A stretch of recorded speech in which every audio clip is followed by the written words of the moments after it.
പ്രിയപ്പെട്ട വിദ്യാർത്ഥികളെ, എല്ലാവർക്കും എന്റെ നമസ്കാരം. നമ്മൾ ഇന്ന് പഠിക്കുന്നത് ധർമ്മവീർ ഭാരതി എഴുതിയ ഒരു കവിതയാണ് ടൂട്ടാ പഹിയ. 10ാം ക്ലാസ്സിലെ പാഠപുസ്തകത്തിൽ ഈ കവിത ഉൾപ്പെടുത്തിയിട്ടുണ്ട്. ഓക്കെ, ഈ കവിത ഒരു പ്രതീകാത്മക കവിതയാണ്. മഹാഭാരതത്തിലെ ഒരു കഥാസന്ദർഭത്തിനെ അടിസ്ഥാനമാക്കിയാണ് ഈ കവിത എഴുതിയിരിക്കുന്നത്. ആധുനിക കാലഘട്ടത്തിലെ വളരെ അർത്ഥവത്തായ പ്രതീകങ്ങളും ആശയങ്ങളും ഉൾക്കൊള്ളുന്ന ഒരു കവിതയാണ് ടൂട്ടാ പഹിയ. ശരി, നമുക്ക് ഇന്ന് ഈ കവിത പഠിക്കാം. ഈ കവിതയുമായി ബന്ധപ്പെട്ട വിശദീകരണ കുറിപ്പുകളെല്ലാം ഞാൻ എന്റെ ഡിസ്ക്രിപ്ഷൻ ബോക്സിലാണ് ഉൾപ്പെടുത്തിയിരിക്കുന്നത്. അതിൽ ആസ്വാദന ടിപ്പണിയുണ്ട്. അതേപോലെ തന്നെ ഞാൻ പറയുന്ന പല വിശദീകരണങ്ങളുടെയും ഇംഗ്ലീഷ് ട്രാൻസ്ലേഷനും ഞാൻ അതിനകത്ത് ഉൾപ്പെടുത്തിയിട്ടുണ്ട്. അതേപോലെ ഓദറിനെ കുറിച്ച്, കവിയെക്കുറിച്ചും ഒരു വിശദമായിട്ടുള്ള ഡീറ്റെയിൽ ആയിട്ടുള്ള ഒരു കുറിപ്പ് ഞാൻ ഡിസ്ക്രിപ്ഷൻ ബോക്സിൽ ഉൾപ്പെടുത്തിയിട്ടുണ്ട്. അപ്പൊ എല്ലാവരും വീഡിയോ കണ്ടതിന് ശേഷം ആ ഡിസ്ക്രിപ്ഷൻ ബോക്സ് കൂടെ ചെക്ക് ചെയ്യുക.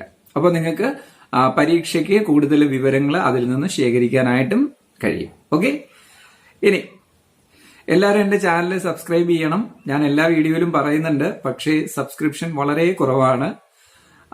200 മറ്റോ ആയിട്ടുള്ളൂ, 200-ന് അടുത്തങ്ങണ്ടേ ആയിട്ടുള്ളൂ. എല്ലാവരും ചാനൽ സബ്സ്ക്രൈബ് ചെയ്യുകയാണെങ്കിൽ തീർച്ചയായിട്ടും സബ്സ്ക്രൈബേഴ്സിന്റെ എണ്ണം കൂടും.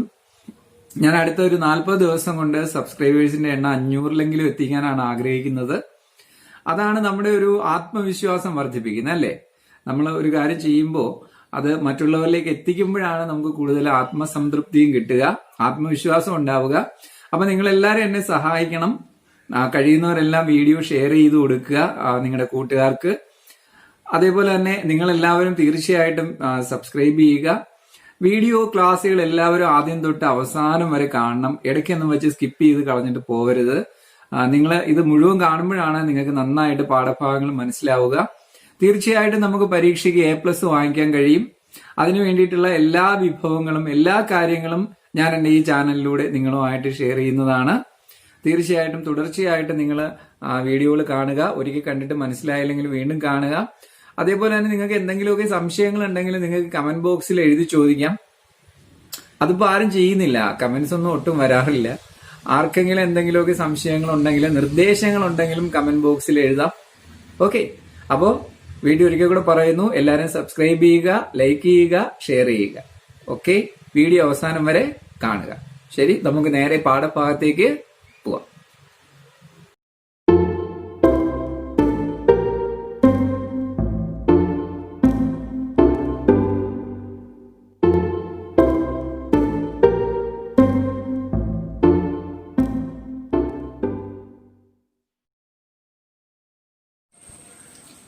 നമ്മൾ ആദ്യം കാണുന്നത് ഒരു വീഡിയോ ആണ്. ഞാൻ പറഞ്ഞല്ലോ, നമ്മുടെ ഈ ടൂട്ടാ പഹിയ എന്ന് പറയുന്ന കവിത മഹാഭാരതത്തിലെ ഒരു കഥാസന്ദർഭമായിട്ട് ബന്ധപ്പെടുത്തിയാണ് എഴുതിയിരിക്കുന്നത്.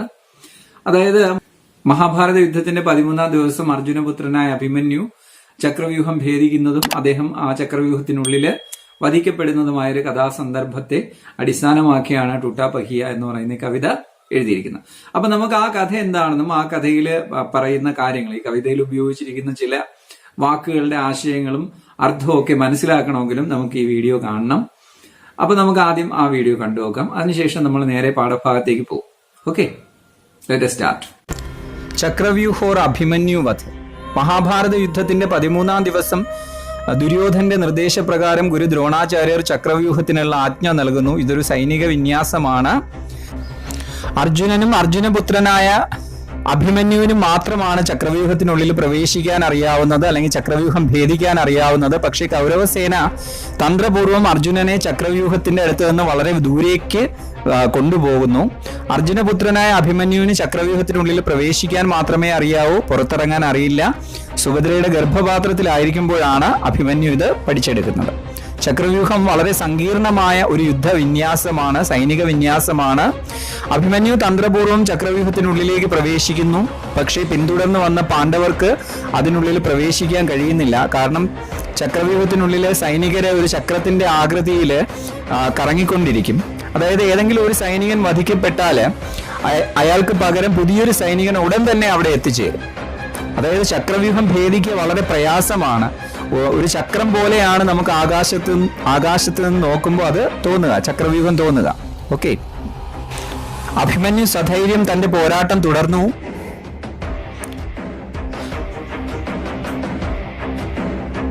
കൗരവപക്ഷത്തുള്ള ധാരാളം യോദ്ധാക്കളെ അദ്ദേഹം നേരിട്ടു. വളരെ തന്ത്രപൂർവം ചക്രവ്യൂഹത്തിന്റെ 6 ചരണങ്ങളാണ് അഭിമന്യു ഭേദിച്ചത്.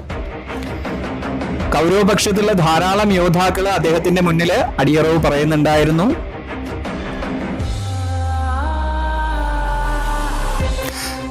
അഭിമന്യു ചക്രവ്യൂഹത്തിനുള്ളിൽ ഏകനായിരുന്നു. പക്ഷേ സാഹസികതയോടെ ധൈര്യത്തോടെ അദ്ദേഹം ശത്രുക്കളെ നേരിട്ടുകൊണ്ടേയിരുന്നു.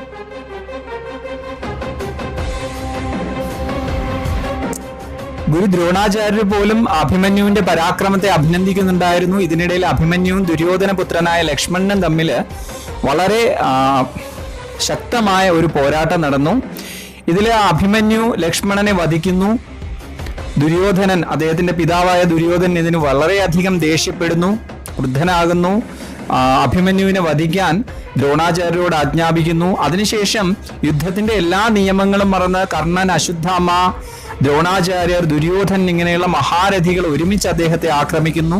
കർണന്റെ അമ്പേറ്റ് അഭിമന്യുവിന്റെ രഥത്തിന്റെ ചക്രം തകരുകയും അദ്ദേഹം നിലത്ത് വീഴുകയും ചെയ്യുന്നു. പക്ഷേ രഥത്തിന്റെ ചക്രം ഉയർത്തി അദ്ദേഹം കൗരവസേനയെ നേരിടുന്നു. അദ്ദേഹത്തിന്റെ ഈ പരാക്രമത്തില് ശത്രുപക്ഷം സ്തബ്ധരായിപ്പോയി. അതിനുശേഷം കൗരവപക്ഷത്തുള്ള മഹാരഥികളെല്ലാം ഒരുമിച്ച് ചേർന്ന് അദ്ദേഹത്തെ ആക്രമിക്കുകയാണ് ചെയ്തത്.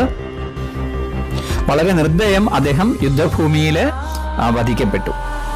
ശരി, നമ്മുടെ ഈ ഒരു കഥാസന്ദർഭം, മഹാഭാരതത്തിലെ ഈ കഥാസന്ദർഭത്തെ അടിസ്ഥാനമാക്കിയാണ് ടൂട്ടാപഹ്യ എന്ന കവിത എഴുതിയിരിക്കുന്നത്. ഇവിടെ ടൂട്ടാപഹ്യ ഒരു പ്രതീകമാണ്. പൊട്ടിയ ചക്രം ഇവിടെ ഒരു പ്രതീകമാണ്. കാരണം യുദ്ധഭൂമിയിൽ നിരായുധനായ അഭിമന്യുവിന് ആശ്രയമായി തീർന്നത് പൊട്ടിയ ചക്രമാണ്. പൊട്ടിയ ചക്രം ഒരു നിസ്സാര വസ്തുവാണ്, അതിനെ വേണമെങ്കിൽ നമുക്ക് ഉപേക്ഷിക്കാം. പക്ഷെ ആ പൊട്ടിയ ചക്രം കൊണ്ടും ഉപയോഗമുണ്ട്. ആ പൊട്ടിയ ചക്രമാണ് സാഹസികനായ അഭിമന്യുവിനെ യുദ്ധഭൂമിയിലെ ശത്രുക്കളെ നേരിടാൻ സഹായിച്ചത്. പോകുന്നതിന് മുമ്പ് അക്ഷൗഹിണി സേന എന്താണെന്നും കൂടെ നമുക്ക് പഠിക്കണം. ഇത് നമ്മുടെ കവിതയിൽ പരാമർശിക്കുന്നുണ്ട്. നോക്കൂ, ഒരു അക്ഷൗഹിണി സേനയിൽ 21,870 രഥങ്ങൾ ഉണ്ടാവും. അതുപോലെ തന്നെ ആന എത്ര എണ്ണം ഉണ്ടാവും? നോക്കൂ, 21,870 ആനകൾ ഉൾപ്പെടുത്തിയിട്ടുണ്ട് ഒരു അക്ഷൗഹിണി സേനയില്. 1,09,350 കാലാൾപ്പട ഇതിനകത്തുണ്ടാവും. അതേപോലെ തന്നെ 65,610 കുതിര സൈന്യവും ഒരു അക്ഷൗഹിണി സേനയിൽ ഉണ്ടാവും. ഇങ്ങനെ കാലാൾപ്പടയും രഥവും ആനകളും കുതിരകളും ചേരുന്നതാണ് അക്ഷൗഹിണി സേന. മഹാഭാരത യുദ്ധത്തിൽ മൊത്തം 18 അക്ഷൗഹിണി സേനകളാണ് പങ്കെടുത്തത്. ഇതിൽ കൗരവ പക്ഷത്തുനിന്ന് 11 അക്ഷൗഹിണിയും പാണ്ഡവ പക്ഷത്തുനിന്ന് 7 അക്ഷൗഹിണി സേനകളുമാണ് യുദ്ധത്തിൽ പങ്കെടുത്തിരുന്നത്. ശരി, നിങ്ങൾക്ക് അത് മനസ്സിലായല്ലോ. നമുക്ക് ആദ്യം കവിയെക്കുറിച്ച് നോക്കാം. ടൂട്ടാപഹ്യ എന്ന കവിത എഴുതിയിരിക്കുന്നത് ആരാണ്?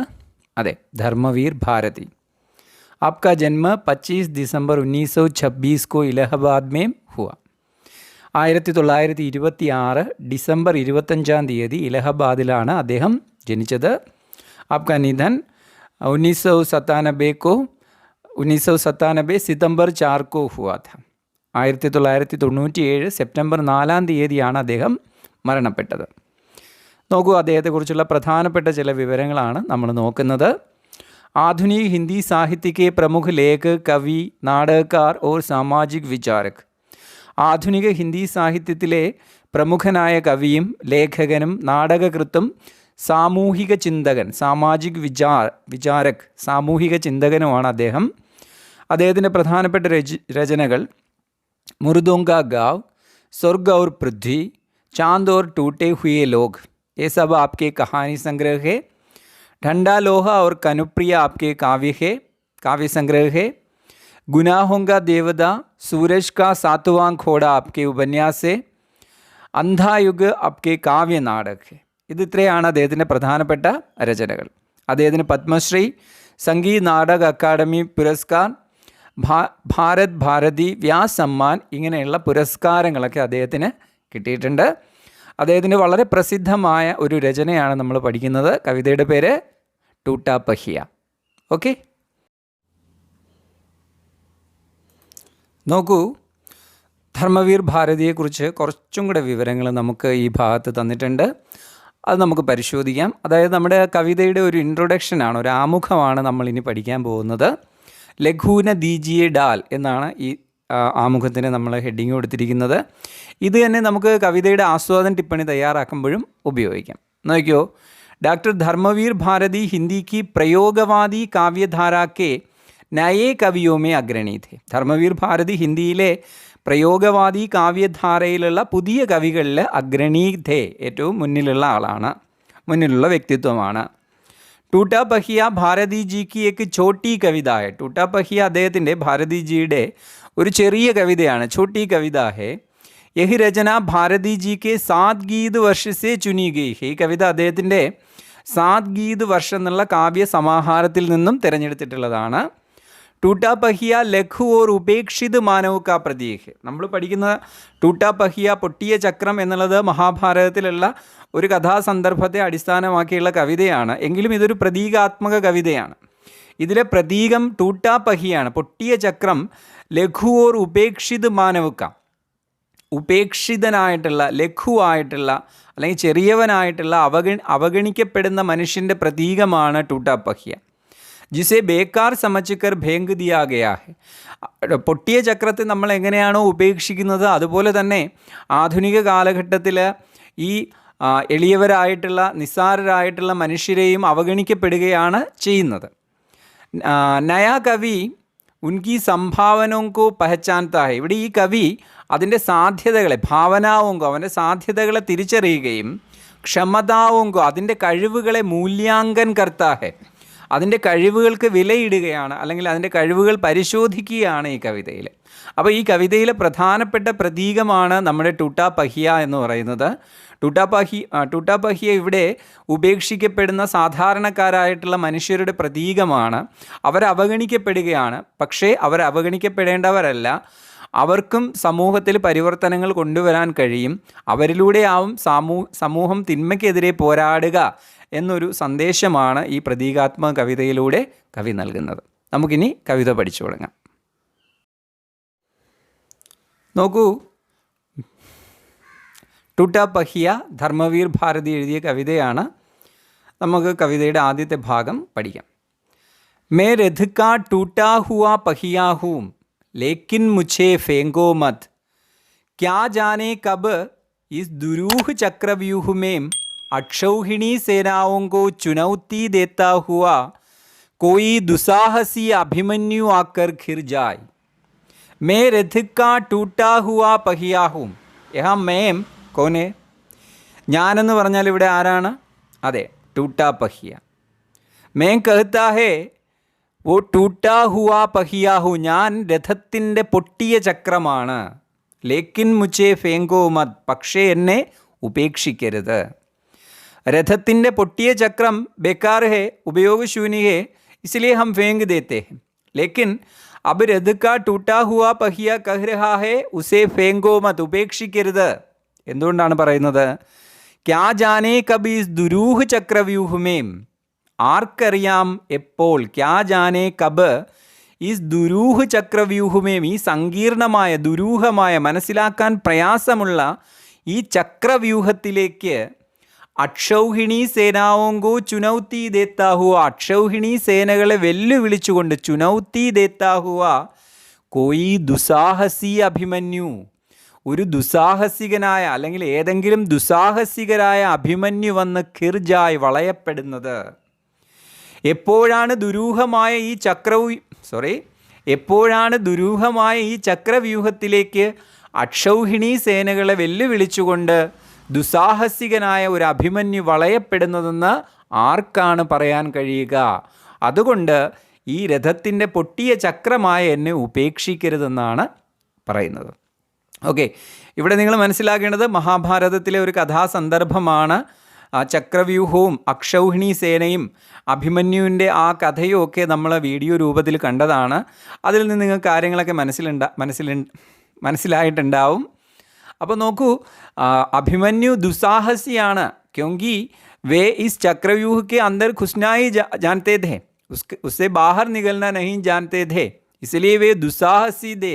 ദുസ്സാഹസി ഹോക്കർ ഭി അഭിമന്യു ചക്രവ്യൂഹമേ ഘുസ്ഗേ, ചക്രവ്യൂഹത്തിനുള്ളിലേക്ക് അയാൾ കടന്നു. അതിനുശേഷം അദ്ദേഹം വളയപ്പെട്ടു, ശത്രുക്കളാൽ വളയപ്പെട്ടു. ആ സമയത്ത് അദ്ദേഹത്തിന് ആയുധമായി മാറിയത്, അല്ലെങ്കിൽ ശത്രുക്കളെ പ്രതിരോധിക്കാൻ കഴിഞ്ഞത് ഏതിലൂടെയാണ്? അതെ, ഈ ടൂട്ടാപഹിയയുടെ സഹായത്താലാണ്. അതുകൊണ്ട് ഈ ടൂട്ടാപഹിയ, ഈ പൊട്ടിയ ചക്രം പറയുന്നു, എന്നെ ഉപേക്ഷിക്കരുത്. മനസ്സിലായി കാണോ? നമുക്ക് ഇതിൻ്റെ ഒരു ഹിന്ദിയിലുള്ള വിശദീകരണവും കൂടെ വായിക്കാം. ടൂട്ടാപഹിയ ഏക് പ്രതീകാത്മക രചന ഹെ. ഞാൻ നേരത്തെ പറഞ്ഞതാണ്, ഇതൊരു പ്രതീകാത്മക രചനയാണ്. ഇസ് പ്രതീക് കോ കവിനെ മഹാഭാരത് കെ കഥാനക് സെ ലിയാ ഹെ. മഹാഭാരതത്തിലെ കഥാസന്ദർഭത്തിൽ നിന്നാണ് ഈ അടയാളം കവി എടുത്തിട്ടുള്ളത്. അഭിമന്യുവിനെ ചക്രവ്യൂഹമേ അകേലാഹി പ്രവേശ് കിയ. അഭിമന്യു ചക്രവ്യൂഹത്തിലേക്ക് ഒറ്റയ്ക്ക് പ്രവേശിച്ചു. കൗരവ് സേനാക്കെ മഹാരഥിയോനെ ഉസേ ഖേർക്കർ. കൗരവസേനയിലെ മഹാരഥികൾ അദ്ദേഹത്തെ വളഞ്ഞ് ഉസ്കെ സബ് ശസ്ത്രാസ്ത്ര നഷ്ട കർ ഡാലെ. അദ്ദേഹത്തിൻ്റെ ആയുധങ്ങളെല്ലാം നഷ്ടപ്പെടുത്തി. ഉസ്നെ രഥക്കെ ടൂട്ടെ പഹിയേക്കോ അസ്ത്ര ബനാക്കർ ശത്രുവുങ്ക സാമന കിയ. അപ്പോൾ അഭിമന്യു രഥത്തിൻ്റെ പൊട്ടിയ ചക്രം എടുത്തുകൊണ്ടാണ് ശത്രുക്കളെ സാമന കിയ, നേരിട്ടത്. കവിനെ ഇസി ഘടനാക്കെ ആധാർ പർ യഹ് പ്രതീക് ഗ്രഹൺ കിയ. കവി ഈ സംഭവത്തെ അടിസ്ഥാനമാക്കിയാണ് ഈ പ്രതീകം സ്വീകരിച്ചിരിക്കുന്നത്. ഗ്രഹൺ കിയായെ സ്വീകരിച്ചിരിക്കുന്നു. ഇവിടെ പ്രതീകർ എന്നായിപ്പോയി, ചെറിയൊരു സ്പെല്ലിംഗ് മിസ്റ്റേക്ക് വന്നു, എല്ലാവരും ക്ഷമിക്കുക. ഇസ്മേ മേ സർവനാം കാ പ്രയോഗ. ഇവിടെ മൈം എന്നൊരു സർവനാമം ഉപയോഗിച്ചിരിക്കുന്നു. അത് ആരെ സൂചിപ്പിക്കാനാണ്? ടൂട്ടാപഹിയെ സൂചിപ്പിക്കാനാണ്. ടൂട്ടാപഹിയ कहता है कि मैं टूटा हुआ हूँ. ഞാൻ പൊട്ടിയതാവാം, ലേക്കിൻ മുച്ചേ മത് ഫേങ്കോ, എന്നെ ഉപേക്ഷിക്കരുത്. കോൻ ജാനെ കി ഇസ് ദുരൂഹ് ചക്രവ്യൂഹമേ. ആർക്കറിയാം എപ്പോഴാണ് സങ്കീർണമായ, മനസ്സിലാക്കാൻ പ്രയാസമുള്ള ഈ ചക്രവ്യൂഹത്തിലേക്ക് അഭിമന്യുവിനെ പോലെ ഏതെങ്കിലും, അഭിമന്യു ജയ്സെ കോയി സാഹസി വീർ. അതെ, ഇവിടെ വീർ എന്നുള്ളതാണ്. ഖിർ ജായെ, സാഹസികനായൊരു വീരൻ വന്ന് വളയപ്പെടുന്നത് എന്ന് ആർക്കാണ് പറയാൻ കഴിയുക? ആസ്വാദൻ ടിപ്പണി തയ്യാറാക്കിയപ്പോൾ കുറച്ച് സ്പെല്ലിംഗ് മിസ്റ്റേക്ക് വന്നിട്ടുണ്ട്. ഞാൻ വോയിസ് ടൈപ്പിംഗ് ആണ് ഉപയോഗിച്ചത്, അതിൽ വന്ന മിസ്റ്റേക്ക് ആവാം, ക്ഷമിക്കുക. ഇപ്പുറത്ത് ഞാൻ ശരിയായിട്ടുള്ള സ്പെല്ലിങ്ങിൽ വാക്കുകൾ എഴുതി കാണിക്കാം. ഓക്കെ, ശരി. അപ്പോൾ നിങ്ങൾക്ക് ഈ കവിതയുടെ ആദ്യത്തെ ഭാഗം നന്നായിട്ട് മനസ്സിലായല്ലോ. നിങ്ങൾ ആദ്യം കാണിച്ച വീഡിയോ നന്നായിട്ട് കണ്ടിട്ടുണ്ടോ എല്ലാവരും? അത് കണ്ട് മനസ്സിലായവർക്ക് ഈ ഭാഗത്ത് പറഞ്ഞിരിക്കുന്ന ആശയങ്ങളും പ്രതീകങ്ങളും പെട്ടെന്ന് തന്നെ മനസ്സിൽ കാണാൻ കഴിയും. ഓക്കെ, ശരി. നമുക്കിനി കവിതയുടെ അടുത്ത ഭാഗം പഠിക്കാം. നോക്കൂ. अपने पक्ष को असत्य जानते हुए भी बड़े बड़े महारथी अकेली निहद्दी आवास को अपने ब्रह्मास्त्रों से कुचल देना चाहे, तब मैं रथ का टूटा हुआ पहिया उसके हाथों में ब्रह्मास्त्रों से लोहा ले सकता हूँ. अपने पक्ष को असत्य जानते हुए भी बड़े बड़े महारथी, വലിയ വലിയ മഹാരഥികൾ, പരാക്രമികൾ ആരുടെ പക്ഷത്തുണ്ട്? കൗരവ പക്ഷത്തുള്ള വലിയ വലിയ മഹാരഥികൾ. അപ്പനെ പക്ഷിക്കോ അസത്യ ജാൻതേ ഹുയേ ഭി, തങ്ങളുടെ പക്ഷം അസത്യമാണെന്നറിഞ്ഞിട്ടും അസത്യത്തിൻ്റെ പക്ഷത്ത് നിൽക്കുന്ന മഹാരഥികൾ. അകേലി നിഹത്തി ആവാസുക്കോ, ഒറ്റപ്പെട്ട നിരായുധനായ ശബ്ദത്തെ, നിഹദ്ധി നിരായുധനായ, ആവാസുക്കോ ശബ്ദത്തെ, അത് ആരുടെ ശബ്ദമാണ്? ഇവിടെ ഒറ്റപ്പെട്ടതും നിരായുധനായി തീർന്നതും അഭിമന്യു ആണ്. ആ പിഞ്ചുബാലൻ്റെ ശബ്ദത്തെ അപ്പനെ ബ്രഹ്മാസ്ത്രോസേ, അവരുടെ ബ്രഹ്മാസ്ത്രങ്ങളാൽ, മഹാരഥികൾ അവരുടെ ബ്രഹ്മാസ്ത്രങ്ങളാൽ കുചൽ ദേനാച്ചാഹേം, ചവിട്ടി മെതിക്കാൻ ആഗ്രഹിക്കുന്നു. അസത്യത്തിൻ്റെ പക്ഷത്താണെന്ന് അറിഞ്ഞിട്ടും അവർക്കൊപ്പം നിൽക്കുന്ന മഹാരഥികൾ നിരായുധനായ ഏകനായ ബാലകൻ്റെ ശബ്ദത്തെ, അല്ലെങ്കിൽ അവൻ്റെ പരാക്രമത്തെ തങ്ങളുടെ ശക്തമായ അസ്ത്രങ്ങളാൽ, ബ്രഹ്മാസ്ത്രങ്ങളാൽ ഇല്ലാതാക്കാൻ ആഗ്രഹിക്കും. തബ് മേം, അപ്പോൾ ഞാൻ, ആരാണ്? രഥിക്കാ ടൂട്ടാ ഹുവാ പഹിയ, രഥത്തിൻ്റെ ഈ പൊട്ടിയ ചക്രം, ഉസ്കേ ഹാത്തോമേം, അവൻ്റെ കൈകളിൽ, ആ നിരായുധനായ നിശബ്ദനായ വ്യക്തിയുടെ കൈകളിൽ, ബ്രഹ്മാസ്ത്രോസെ, ആ ശക്തമായ ആയുധങ്ങളെ, ലോഹാലേ സക്താഹോ, നേരിടാൻ കഴിയുമെനിക്ക് ആ സമയത്ത് അവൻ്റെ കൈകളിൽ ബ്രഹ്മാസ്ത്രങ്ങളെ. ബ്രഹ്മാസ്ത്രങ്ങളെ അവന് നേരിടാൻ ആ സമയത്ത് എനിക്ക് അവനെ സഹായിക്കാൻ കഴിയുമെന്നാണ് ടൂട്ടാ ഹുവാ പഹിയ പറയുന്നത്. അതുകൊണ്ട് എന്നെ ഉപേക്ഷിക്കരുത്. മനസ്സിലായോ? ഇവിടെ അഭിമന്യു നോക്കൂ, നിരായുധനായി തീർന്ന അഭിമന്യു രഥത്തിൻ്റെ പൊട്ടിയ ചക്രം ഉയർത്തിയാണ് ഏകനായിട്ട് ശത്രുക്കളെ നേരിട്ടത്. ശത്രുക്കൾ ശക്തരാണ്, മഹാരഥികളാണ്. അവർ നിൽക്കുന്നത് അസത്യത്തിൻ്റെ പക്ഷത്താണ്. ആ അസത്യത്തിൻ്റെ പക്ഷത്ത് നിൽക്കുന്ന മഹാരഥികളെ ഏകനായി നിരായുധനായി നേരിടാൻ അഭിമന്യുവിന് തുണയായത് ഈ പൊട്ടിയ ചക്രമാണ്. മനസ്സിലാവുമല്ലോ? ബഡേ ബഡേ महारथी उस साहसी वीर की निहद्दी आवास को कुचल देना चाहे, जब सारा संसार उस साहसी मनुष्य की अकेली आवाज़ को दबाना चाहेगा, तब मैं रथ का टूटा हुआ पहिया उसके हाथों में लगकर शत्रुओं के ब्रह्मास्त्रों से लोहा ले सकता हूँ. വലിയ വലിയ മഹാരഥികൾ സാഹസികനായ ആ വീരൻ്റെ ശബ്ദത്തെ കുചൽ ദേന ചവിട്ടി മെതിക്കാൻ ആഗ്രഹിക്കുമ്പോൾ, അല്ലെങ്കിൽ ലോകം മുഴുവൻ സൻസാറു സാഹസി മനുഷ്യക്ക് അകേലി ആവാസ് കോ ദബാന ചാഹേഗ, സാഹസികരായ മനുഷ്യൻ്റെ ശബ്ദത്തെ, സാഹസികരായ മനുഷ്യരുടെ അല്ലെങ്കിൽ ധൈര്യശാലികളായ മനുഷ്യരുടെ ശബ്ദം ഉയരുമ്പോൾ ആ ശബ്ദത്തെ അടിച്ചമർത്താൻ ലോകം മുഴുവൻ ഒന്നിച്ചു നിൽക്കും. ലോകത്തെ ശക്തരായ വ്യക്തികളെല്ലാം ഒന്നിച്ചു നിൽക്കും. ആ സമയത്ത് രഥത്തിൻ്റെ പൊട്ടിയ ചക്രം, രഥുക്കാ ടൂട്ടാ ഹുവാ പഹിയ ഉസ്കേ ഹാത്തോമേ, അവൻ്റെ കൈകളിൽ ശത്രുവൊങ്കെ ബ്രഹ്മാസ്ത്രോസേ ലോഹാലേ സക്താവും, ശത്രുക്കളുടെ ബ്രഹ്മാസ്ത്രങ്ങളെ നേരിടാൻ സഹായിക്കും. അഭിമന്യുവിന് എങ്ങനെയാണോ പൊട്ടിയ ചക്രം തുണയായത്, അതുപോലെ തന്നെ ആധുനിക കാലഘട്ടത്തിലും അസത്യത്തിൻ്റെയും തിന്മയുടെയും അധാർമികതയുടെയും പക്ഷത്തെ നേരിടാൻ വേണ്ടി സാഹസികരായ വ്യക്തികൾ മുന്നോട്ട് വരുമ്പോൾ ടൂട്ടാ പഹിയ ആയിട്ടുള്ള സാധാരണ മനുഷ്യനായിരിക്കും അവർക്ക് തുണയായി മാറുക, അല്ലെങ്കിൽ അവരുടെ പിന്നിൽ അണിനിരക്കുക. നോക്കൂ, ഇനി നമുക്ക് ഈ കവിതയുടെ അവസാന ഭാഗം പഠിക്കാം. മേ രഥ് കാ ടൂട്ടാ पहिया हूँ लेकिन मुझे फेंको मत, इतिहासों की सामूहिक गति सहसा छूटी पड़ जाने पर क्या जाने सच्चाई टूटे हुए पहियों का आश्रय ले. നോക്കൂ, മേ രഥ് കാ ടൂട്ടാ ഹുവാ പഹിയ ഹു, ഞാൻ രഥത്തിൻ്റെ പൊട്ടിയ ചക്രമാണ്. ലേക്കിൻ മുച്ചേ ഫേങ്കോ മത്ത്, എന്നെ ഉപേക്ഷിക്കരുത്. എന്തുകൊണ്ടാണ് രഥത്തിൻ്റെ പൊട്ടിയ ചക്രം ഉപേക്ഷിക്കരുതെന്ന് പറയുന്നത്? നോക്കൂ, ഇതിഹാസോങ്കി സാമൂഹിക് ഗതി സഹസാ ചൂട്ടി പട് ജാനെ പർ, ചരിത്രത്തിൽ സമൂഹത്തിൻ്റെ ഗതി തെറ്റായ വഴിയിലൂടെ പോകുമ്പോൾ, അസത്യത്തിലൂടെയും അധാർമികതയിലൂടെയും പോകുമ്പോൾ, ക്യാ ജാനെ, ആർക്കറിയാം, സച്ചായി, സത്യം, ടൂട്ടേ ഹുയേ പഹിയോങ്ക ആശ്രയിലെ, പൊട്ടിയ ചക്രത്തെ ആശ്രയിക്കില്ല എന്ന്. എന്താണ് കവി പറയുന്നത്? സമൂഹം എപ്പോഴാണോ തെറ്റായ വഴിയിലൂടെ സഞ്ചരിക്കുന്നത്, ഇതിഹാസോങ്കി സാമൂഹിക് ഗതി സഹസാ छूटी पड़ जाने पर क्या जाने സച്ചായി ടൂട്ടേ ഹുയേ പഹിയോങ്ക ആശ്രയിലെ. ഇവിടെ സച്ചായി, അഭിമന്യു സത്യത്തിൻ്റെ പക്ഷത്ത് നിൽക്കുന്നവനാണ്. സത്യത്തിൻ്റെ പക്ഷത്ത് നിന്ന് അഭിമന്യുവിന് ആരെയാണ് ആശ്രയിക്കേണ്ടി വന്നത്? നിരായുധനായ അഭിമന്യുവിനെ ആശ്രയിക്കേണ്ടി വന്നത്, മഹാരഥികളെ നേരിടാൻ വേണ്ടി ആശ്രയിക്കേണ്ടി വന്നത് പൊട്ടിയ ചക്രത്തെയാണ്. പൊട്ടിയ ചക്രം ഇവിടെ സാധാരണക്കാരായ മനുഷ്യരുടെ അല്ലെങ്കിൽ ലഘുമാനവുക പ്രതീക് ഹെ.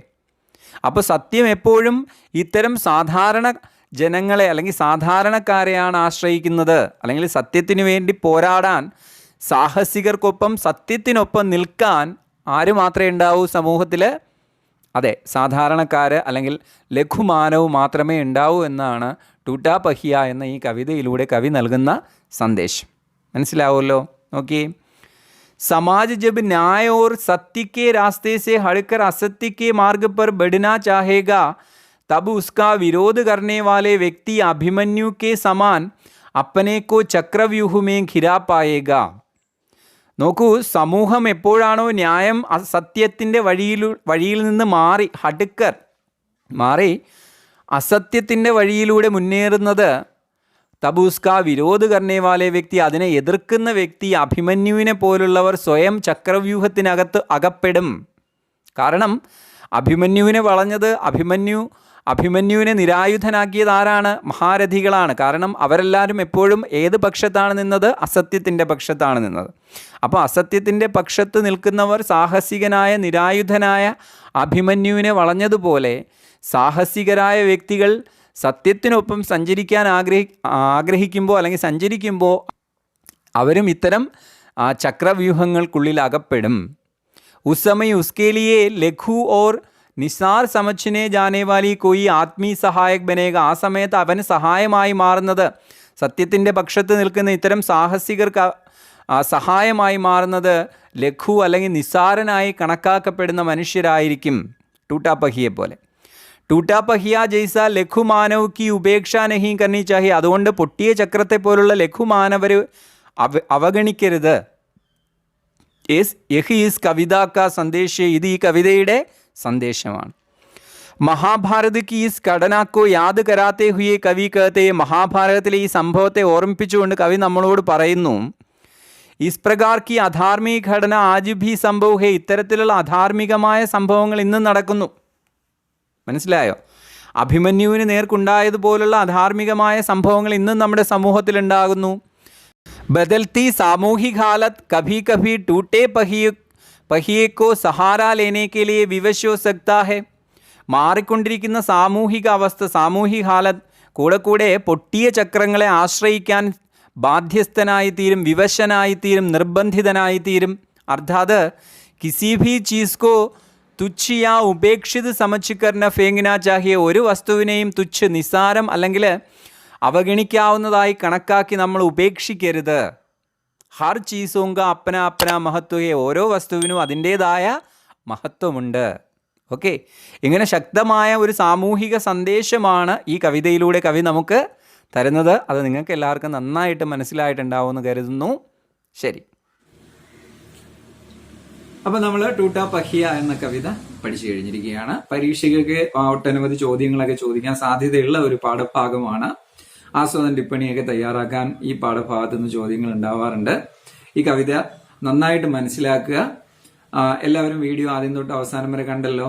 നന്നായിട്ട് പാഠഭാഗം മനസ്സിലാകുകയും ചെയ്തില്ലേ? ഓക്കെ, ഇനി എന്തെങ്കിലും സംശയങ്ങളുണ്ടെങ്കിൽ തീർച്ചയായിട്ടും കമന്റ്സിൽ എഴുതി ചോദിക്കുക. ഞാൻ അതിന് നിങ്ങൾക്ക് ഉത്തരം തരും. കമന്റ്സിൽ എഴുതി ചോദിക്കാൻ കഴിഞ്ഞില്ലെങ്കിൽ അല്ലെങ്കിൽ ഉത്തരം കിട്ടിയില്ലെങ്കിൽ നിങ്ങൾ എൻ്റെ മെയിൽ ID ഞാൻ കൊടുക്കുന്നുണ്ട്. അതേപോലെ തന്നെ നിങ്ങൾക്ക് വാട്സപ്പ് ചെയ്യാനായിട്ട് ഞാൻ നമ്പരും തരുന്നുണ്ട്. അതിലൊക്കെ നിങ്ങൾക്ക് സംശയങ്ങൾ ചോദിക്കാം, ഉത്തരങ്ങൾ തേടാം. തീർച്ചയായിട്ടും എല്ലാത്തിനും ഉത്തരം ഉണ്ടാവും. അപ്പൊ നിങ്ങളുടെ സപ്പോർട്ട് ഉണ്ടാവണം. ഇതുവരെ സബ്സ്ക്രൈബ് ചെയ്യാത്തവര് തീർച്ചയായിട്ടും ചാനൽ സബ്സ്ക്രൈബ് ചെയ്യണം. ഞാൻ ആദ്യമേ പറഞ്ഞു, സബ്സ്ക്രൈബേഴ്സിന്റെ എണ്ണം വളരെ കുറവാണ്. നിങ്ങളുടെ എല്ലാവരുടെയും സപ്പോർട്ട് വേണം. ലൈക്ക് ചെയ്യണം, ഷെയർ ചെയ്യണം. ഓക്കെ, ശരി, നമുക്ക് അടുത്ത ക്ലാസ്സിൽ വീണ്ടും കാണാം.